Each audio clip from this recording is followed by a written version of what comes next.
In a moment, we're going to be talking to Sarah's close friend, Nicola Roberts. But first, well, we're now joined by Sarah's close friend and fellow Girls Aloud star, of course, Nicola Roberts, and Dr. Hilary as well.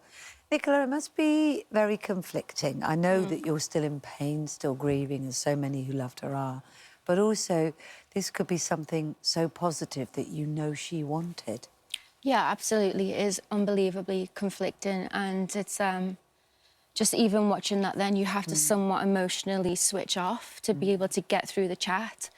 From something so heartbreaking, we're here to talk about something hopeful. And it's that progression and it's that pushing forward that you have to focus on. Otherwise, you just fall apart. It's harrowing. She was as well, what I've come to understand is she was really passionate about this, you know, when she was going through of helping other people to deal with this, to try and track down the diagnosis before it's... Really lean on, and he, over the course of her treatment, was talking to her about this research that he was very passionate about himself. And she said then, I want to help you, I want to try and take this on. And, you know, her wish was that she could have participated, just didn't go that way for her, unfortunately. She was so young, wasn't she? And you obviously knew her songs. Yeah. And thank goodness she did. I admired her for because she was always just such herself. So authentic. So authentic, and I think it was that vivaciousness from the outside, people who didn't know her, which was so captivating and invigorating. She was sparky and off the cuff, and she really was the unpredictability in our group. And she's just so missed. Spontaneous, full of energy, full of life, and actually For her mum at home, for her family and friends, she'd already created a legacy in her performances, in her singing, in her songs. But then to add this huge scenario of such magnitude to her legacy is, like I said at the beginning, it shouldn't have gone that way, it shouldn't have been this way, but for her to carry that legacy on, and we can take the baton for her and help younger women and help the women who basically were her age and who grew up with us as a band, was so important for her, but is also so important for us.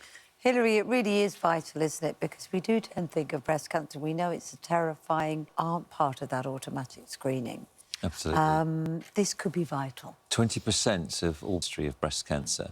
So this came out of the blue when she was simple saliva test to look at gene variants. We already know about 2 really important gene variants, but detect it really early when it occurs so that they can have quicker treatment and eat. Could you see it being rolled out nationally as well? Oh, absolutely. I mean, there's a long way to go to roll this out to get more information. Explained that it's the first 1,000 women, and then after that it would be tens of thousands of women, and then they'd be able to determine, hopefully after the research has been done, who are the women at risk. So then it's those women that then can be screened.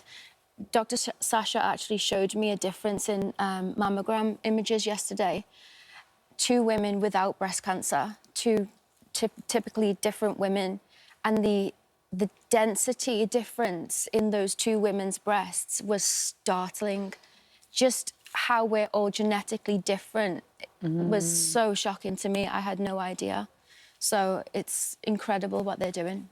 Hugely important to be doing a survey like this. Could have incredible results going forward. Yeah. I said it in the introduction since we lost it, and grief's a funny thing, isn't it? It hits you in waves, and there are moments when I bet she pops into your mind and you want to phone her up and tell her because something's happened and you just want to have a laugh with her, or a song comes on the radio. How have you dealt with it? I think that everybody deals with grief in different ways. Some people face it head on. I think for me, it's just still not really that real. I think a lot of the time I'm like, she's in Thailand on a beach, or she's in Ibiza with her friends, or she's somewhere. And then, you know, I'm reminded that she's not. I'm so sorry. But those are great memories to have, aren't they? Yeah. I'm thinking of her in those places that she loved with her friends, partying, having a great time, that crazy spontaneous bundle of energy that she was every time we met her. You know, you never knew what she might do next, which was as terrifying as it was exciting. Ooh, at times. we'd be on the sofa gripping her like, don't do that. Oh, Well, look, thank you. She's like holding her back like a racehorse.